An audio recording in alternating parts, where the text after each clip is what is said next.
Hey guys, it's Alec Torelli, and welcome back to a Hand of the Day from the Win Macau, where we're going to be talking about some pre-flop poker. Enjoy.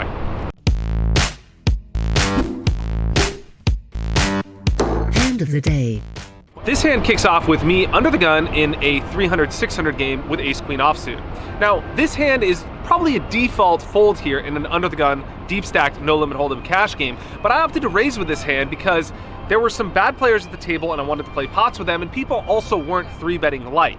So while I am a fan of using something like our pre-flop charts, which you could download for free at Conscious Poker, that tell you which hands to play in which position, there's also more that goes into it than that. That's why in those pre-flop charts, I've also included the quick start guide to pre-flop play, which tells you how to adjust those charts based on the game that you're playing. Because you don't want to just play proper game theory strategy, you want to play the strategy that's going to win you the most money. And there are situations like the one that I'm describing where it's probably correct, it's probably, game theory optimal play to fold, but because you want to maximize your win rate and value in the game, you would actually decide to play a hand that would otherwise be a fold. This is a perfect example of that, and if you'd like more about how I navigate pre-flop play, check out those charts at the link in the description below.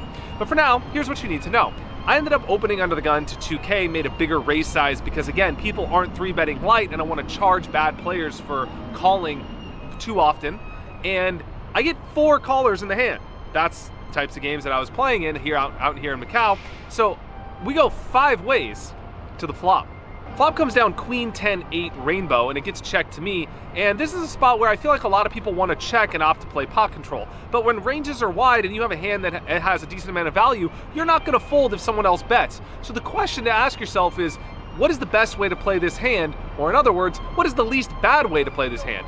Money is going to go in the pot on the flop whether you have the best hand or not, because you're either going to bet or you're going to check call. But by checking, you really allow your opponents to control and dictate the tempo of the hand, allowing them to play well. If they have a hand that's worse than yours, they're going to check. A hand that's better, they're probably going to bet. They're putting you in a kind of a tough spot. Whereas if you bet, they're likely to call with a lot of worse hands. You charge against draws and you charge against worse hands for value, and you deny some equity with hands like gut shots, maybe something like 9-8. So I actually like betting here, and I bet half the pot. I could probably go a little bit bigger as well, but I bet half the pot. Folds around to the button, who was the inferior player in the game, let's just say. He calls, and the big blind, who's a solid pro, calls as well. We go 3 ways to the turn, which is a 3.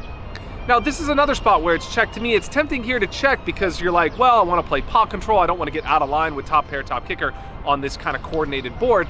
But in this spot, pros in the big blind call with quite a few hands pre-flop, and on the flop they have a lot of hands that can call. Any 8-9 hand, Jack-10, Queen-Jack, 10-9, all those types of hands are going to call and peel one off just because they're getting such a great price and closing the action. I want to charge against those draws and force them to fold or pay more money on the turn, and against the button, who's liable to have something like the same type of range, maybe even something as weak as King-Jack or Ace-Jack, I want to charge him as well. I also want to get value when my opponents have something like Queen-Jack or King-Queen, and again, because they're going to call with a worse hand, more likely than they are to bet a worse hand, the question of how to play the hand or what's the least bad way to play the hand becomes betting, in my opinion. So I opt to bet here of 15K, and the button calls, which is great for me because I'm pretty sure he doesn't have me beat at this point, just flat calling twice, and the big blind folds. We go heads up to the river, which is a deuce, and again, I'm kind of in that same spot. My hand is definitely too strong to fold at this point. He could have missed some draws, maybe he's turning a hand into a bluff on the river. I don't really know what to do if I check other than just to call, so I might as well bet. I'm gonna put money in regardless, but I wanna get value from all the times he has hands that he can call a bet with, but that he can't bet himself. Mostly hands like King-Queen and Queen-Jack, maybe even Queen-9 suited, which he's definitely liable to play. I opt to bet here, and the strategy in this spot is really just, in my opinion, go exploitative to the max. I understand game theory, you're probably supposed to mix it up and bet, like something like half the pot or a third of the pot and really put his range in a tough spot. But in this situation, my only thought process in this situation is, what's the most amount of money that my opponent's gonna call? How am I gonna lock up the call? And one thing I like to think about in this spot is, it's probably better just to bet an amount that you're sure he's gonna call and lock it up than risk betting too big on the offset chance he'll fold. You don't want to get greedy and try bet, 40K instead of 30K, and that extra 10K you're trying to get greedy on is going to be the difference between him calling and folding. It's much better to lock up the call and bet an amount where he's just going to be like, oh, ace king missed, I call. So that was my strategy in this spot, and I bet 30K, and I was pretty sure he was just going to call this amount almost no matter what. So I bet 30K, and he tanks for a little while and calls, and I end up winning myself a nice sized pot, all because I ended up playing a hand pre-flop that probably not going to normally play on an average situation. So I highly recommend you check out those pre-flop charts and the quick start guide to pre-flop play, which again, you can get totally free at the link in the description below. If you like this video, subscribe to my channel because there's awesome content coming your way from Macau.